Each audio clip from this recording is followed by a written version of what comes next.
Les dirigeants européens ont en fait envoyé promener Donald Trump et toute son équipe aujourd'hui avec leur plan de paix pour l'Ukraine.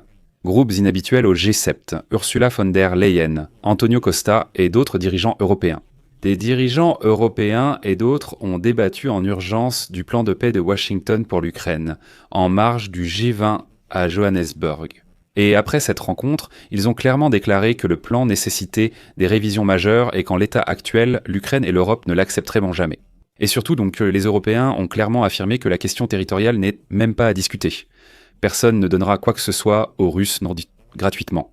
Ils ont également ajouté qu'il ne devrait y avoir aucune réduction des forces armées ukrainiennes, car c'est la seule véritable garantie de sécurité pour l'Ukraine, qu'importent les promesses de Trump et Poutine. De plus, en Europe, on a rappelé à Trump que la mise en œuvre des éléments concernant l'Union européenne et l'OTAN nécessite leur accord, et il ne peut pas personnellement décider de quoi que ce soit tout seul. Au final, les Européens ont conseillé à Steve Witkoff, qui a rédigé le plan de paix avec les Russes, de consulter un psychiatre s'il ne comprend pas des choses aussi élémentaires. Et il propose même que l'Amérique profite des avoirs russes gelés en Europe, alors que les Américains n'ont en réalité aucun lien avec cette juridiction. Je vous en dirai plus dans l'émission, de quoi il s'agit exactement. En outre, il est rapporté que le ministre de l'armée de terre des États-Unis, Dan Driscoll, qui a désormais obtenu le poste de représentant spécial de Trump pour l'Ukraine, a informé les ambassadeurs des pays de l'OTAN du plan de paix de l'équipe de Trump. Et, selon les médias occidentaux, il s'agissait d'une conversation très sombre et empreinte de méfiance. Je m'appelle Alexei Pichi, discutons ensemble de ce sujet. Mais avant de commencer, je vous demande de vous abonner à la chaîne, de mettre un like, d'écrire un commentaire détaillé sous cette vidéo. Abonnez-vous également à ma chaîne Telegram Pichi News. Le lien est dans la description. Nous y publions les actualités en temps réel. De plus, si vous souhaitez soutenir le travail de cette chaîne YouTube, vous pouvez le faire financièrement via un don ou un abonnement, payant en utilisant les liens et les informations dans la description de cette vidéo. Les dirigeants européens et des institutions, ainsi que les premiers ministres du Royaume-Uni, du Canada, du Japon et de la Norvège, ont estimé que le plan de paix américain demandait un travail supplémentaire et ont exprimé leur volonté d'y contribuer. Mais seulement si Washington fait face à la réalité, au lieu de répéter les exigences de Poutine. Aujourd'hui, tous les dirigeants mentionnés ci-dessus ont discuté du plan de paix proposé par Washington pour l'Ukraine en marge du sommet du G20 à Johannesburg. Trump n'a pas assisté à la réunion ni envoyé de représentants. À la fin, une déclaration officielle a été publiée. Mais avant, une rencontre a eu lieu. Le E3 est une alliance informelle de sécurité entre la France, le Royaume-Uni et l'Allemagne. Comme vous le comprenez, ce sont précisément les pays d'Europe qui possèdent des armes nucléaires ou qui les hébergent sur leur territoire, comme c'est le cas de l'Allemagne. Finalement, les dirigeants ont salué les efforts américains pour instaurer la paix en Ukraine. Ils ont souligné que le projet initial du plan en 28 points comprend des éléments importants qui seront nécessaires pour parvenir à une paix juste et durable. Citation. C'est pourquoi nous considérons que le projet constitue une base qui nécessitera des compléments. Nous sommes prêts à rejoindre ce travail afin d'assurer une paix durable à l'avenir. Voilà la suite. Les dirigeants ont rappelé le principe selon lequel les frontières ne doivent pas être modifiées par la force, et ont également exprimé leurs préoccupations concernant les restrictions proposées à l'égard des forces armées ukrainiennes qui rendraient l'Ukraine vulnérable à de futures attaques. Citation.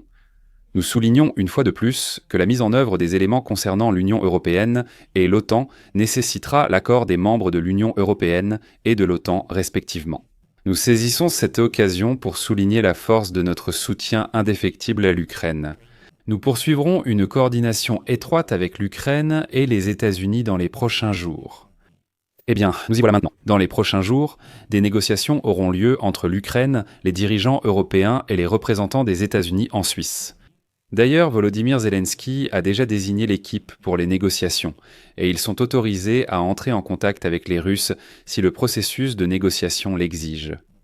Que veulent améliorer les Européens dans le plan de Donald Trump ? On dit qu'il n'est pas mauvais, mais qu'il faut y travailler. Selon les informations, les Européens veulent améliorer le plan de Donald Trump sur au moins 4 points clés. Premièrement, la reconnaissance de la région de Donetsk et de la Crimée comme russe est inacceptable pour l'Europe. Dans leur déclaration, les dirigeants européens ont souligné que les frontières ne peuvent pas être modifiées par la force, c'est pourquoi personne ne reconnaîtra quoi que ce soit.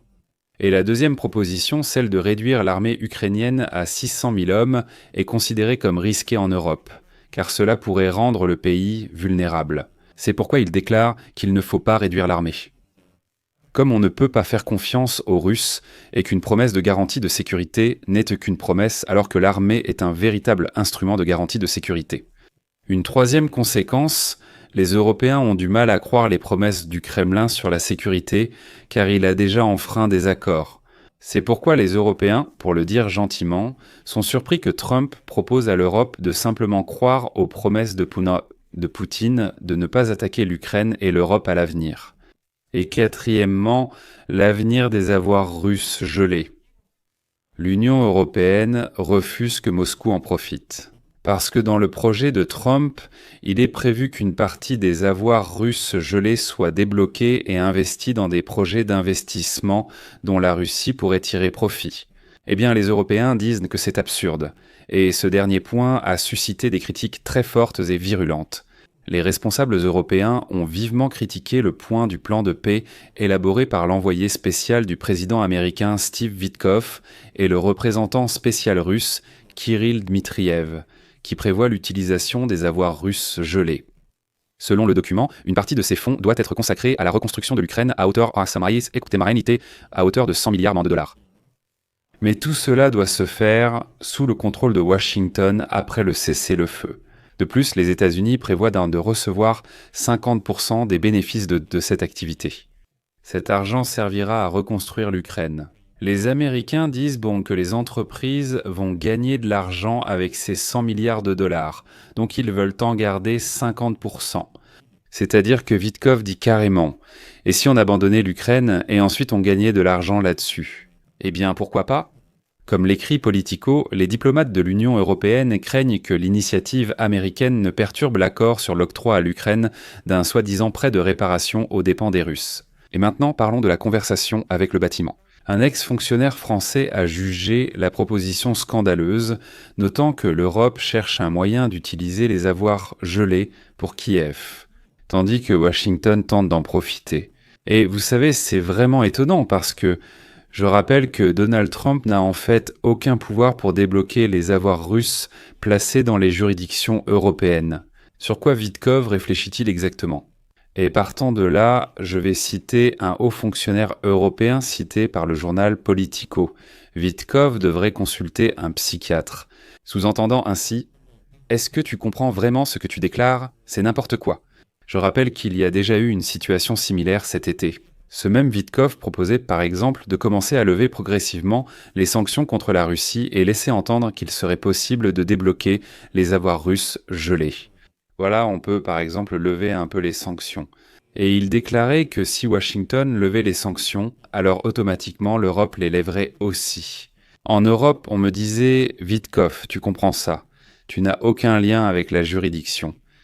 De plus, je rappelle que lorsque Witkoff a proposé à Trump de débloquer certaines banques russes et de les reconnecter au système Society for Worldwide Interbank Financial Telecommunication, c'était encore une fois en été. Mais à ce moment-là, tout le monde en Europe a été surpris. Et en coulisses, vous savez, on se tapait la tempe en disant « Witkoff est-il complètement idiot ou quoi ?» Pourquoi est-ce que je dis ça ? Parce que le système Society for Worldwide Interbank Financial Telecommunication est sous le contrôle et la pleine juridiction de l'Union européenne. Le siège du système Society for Worldwide Interbank Financial Telecommunication se trouve en Europe. Ainsi, sans l'accord de Bruxelles, aucune reconnexion ne sera faite. Pourtant, Witkoff affirmait « Écoutez, nous allons reconnecter, ne vous en faites pas ». Donc à quel point faut-il être soit trop sûr de soi, soit stupide ? Là, il faut choisir. Voilà qu'en Europe, on dit qu'il faudrait consulter un psychiatre. La question de l'utilisation des avoirs russes gelés est complexe, notamment en raison de la position de la Belgique où une grande partie de ces fonds est conservée. Bruxelles redoute des représailles de Moscou. Désormais, les diplomates européens craignent que l'initiative américaine ne crée des obstacles supplémentaires à l'obtention de l'accord de la Belgique sur le plan dit de crédit de réparation pour l'Ukraine. Comme l'a expliqué l'un des responsables, la proposition de Washington pourrait être utilisée comme contre-argument contre le schéma européen. Il a aussi souligné que l'envie de Donald Trump de profiter de la situation illustre le problème typique du président américain. Et pour couronner le tout, Dan Driscoll, ministre de l'armée de terre des États-Unis et représentant spécial de Donald Trump pour l'Ukraine, a présenté aux ambassadeurs de l'OTAN le plan de paix américain lors d'une réunion à Kiev. Tard dans la soirée de vendredi, après des négociations avec le président Zelensky et un appel téléphonique de la Maison-Blanche. Et voilà que le journal The Guardian écrit que Driscoll a clairement déclaré aux Européens que Donald Trump comptait pousser le président Zelensky à conclure un accord de paix dans les prochains jours, en menaçant que si Kiev ne le signe pas, il sera confronté à des conditions bien pires à l'avenir. Et maintenant, je vais citer. L'ambiance dans la pièce était sombre. Plusieurs ambassadeurs européens ont remis en question le contenu de l'accord, ainsi que la manière dont les États-Unis ont mené les négociations avec la Russie sans en informer leur allié. C'était une réunion terrible. C'était encore une dispute. Vous n'avez pas d'atout, a dit la source, citant Donald Trump sur Volodymyr Zelensky, lors de la réunion scandaleuse à la Maison-Blanche en février. Mais Driscoll a répondu à la critique des Européens ainsi. Citation. « Le président Trump veut la paix maintenant. Plus il y a de cuisiniers dans la cuisine, plus il est difficile de gérer la situation, a-t-il déclaré, selon l'un des témoins présents. Finalement, Julie Davis, la chargée d'affaires par intérim des États-Unis à Kiev, a déclaré que bien que les conditions de l'accord soient punitives pour l'Ukraine, elle n'a pas d'autre choix que de les accepter ou de faire face à des conditions encore pires à l'avenir. Heureusement, les Européens ne suivent pas aveuglément Donald Trump, car là-bas, il commence de plus en plus à dire n'importe quoi. Je vais mettre des points de suspension ici. Donnez votre avis, vos conclusions dans les commentaires sous cette vidéo. Abonnez-vous à la chaîne, cliquez sur la cloche et n'oubliez pas de mettre un like. C'est tout pour aujourd'hui. Prenez soin de vous, à bientôt.